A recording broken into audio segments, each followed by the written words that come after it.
सच्चिदानंद रूपाय विश्वोत्पत्त्यादि Hathaway तापत्रय विनाशाय श्री कृष्णाय वयं नमः। बोलो श्री कृष्णचंद्र भगवान की जय। निर्जला एकादशी व्रत कब है? निर्जला एकादशी व्रत को भीमसेनी एकादशी व्रत क्यों कहते हैं, हम सभी लोग जानेंगे। देखो, वर्ष में 24 एकादशी पड़ती हैं। जिस वर्ष में अधिक मास पड़ जाता है उस वर्ष में 26 एकादशी हो जाती हैं। एक महीने में 2 एकादशी पड़ती हैं। कितनी? 2 एकादशी पड़ती हैं। इस प्रकार से वर्ष में 24 एकादशी हुई। अधिक मास होने के कारण 26 एकादशी भी किसी किसी वर्ष में हो जाती है। ये अधिक मास हर 3 वर्ष के बाद पड़ता है।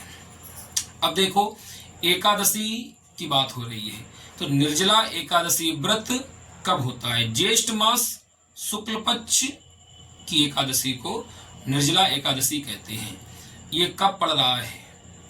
6 जून दिन शुक्रवार 2025 में 6 जून 2025 को निर्जला एकादशी व्रत माना जाएगा, जिसे भीमसेनी एकादशी व्रत कहते हैं। ये भीमसेनी एकादशी व्रत क्यों कहा गया है? एक प्राचीन कथा है। पांडवों में बलशाली कौन थे? भीम अधिक भोजन करते थे। सभी पांडव एकादशी का व्रत करते थे। माता कुंती भी एकादशी का व्रत करती थी और भीम से कहती थी कि हे भीम, तुम भी एकादशी का व्रत किया करो।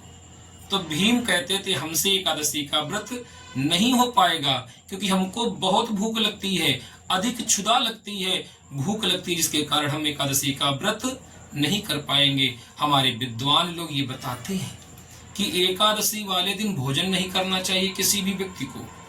एकादशी वाले दिन अन्न नहीं खाना चाहिए। अन्न खाने से दोष लगता है। चावल की बात तो छोड़ ही दो, अन्न भी नहीं खाना चाहिए। अन्न खाने से भी पाप लगता है।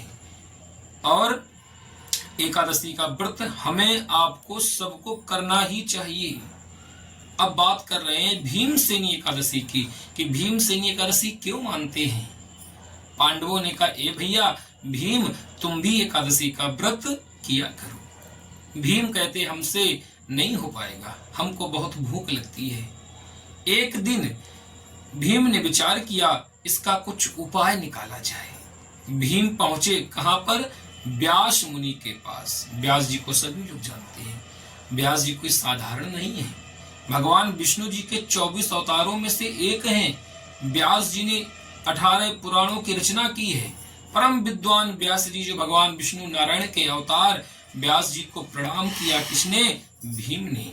और भीम ने कहा, प्रभु हमें बताओ, हम बड़ी उलझन में हैं, बड़ी समस्या में हैं। व्यास जी ने कहा, ए भीम, क्या परेशानी है तुम्हारी? भीम कहते हैं, प्रभु हमारे भाई, हमारी माता हमसे ये कहती हैं कि एकादशी का व्रत किया करो और हमको इतनी अधिक भूख लगती है जिसके कारण हम एकादशी का व्रत नहीं कर सकते।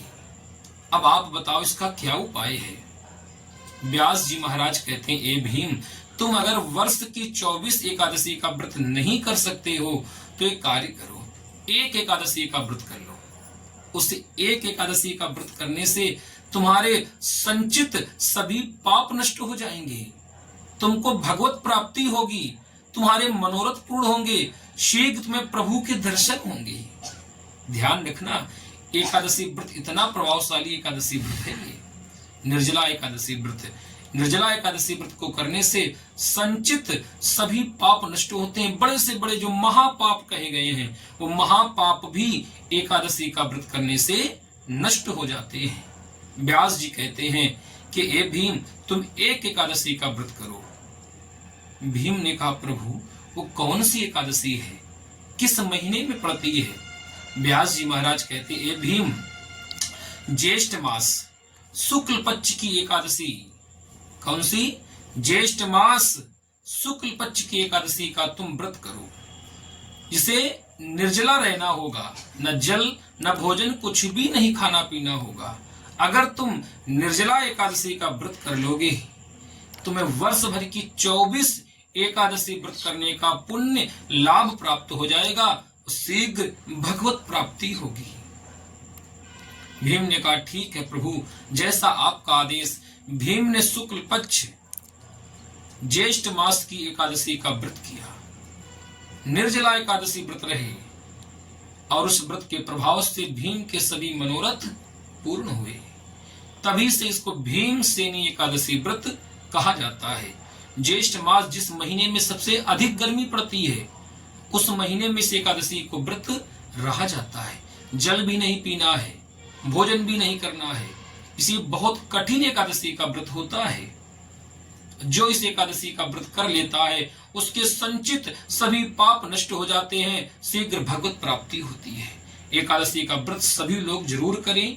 6 जून 2025 दिन शुक्रवार को है, सभी लोग करें। और दान करने का विशेष लाभ है, दान जरूर करना चाहिए।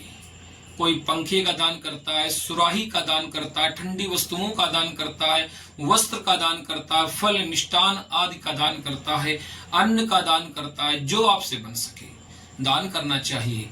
द्वादशी तिथि में पारण होता है, द्वादशी तिथि में पारण करना चाहिए। और शरबत का वितरण विशेष लाभकारी होता है, शरबत का वितरण कर सकते हैं और भगवान के कृपा पात्र बने। ऐसा दिव्य एकादशी का व्रत है, सभी लोग जरूर करें और भगवत प्राप्ति करें। हर हर महादेव। जय जय श्री कृष्ण।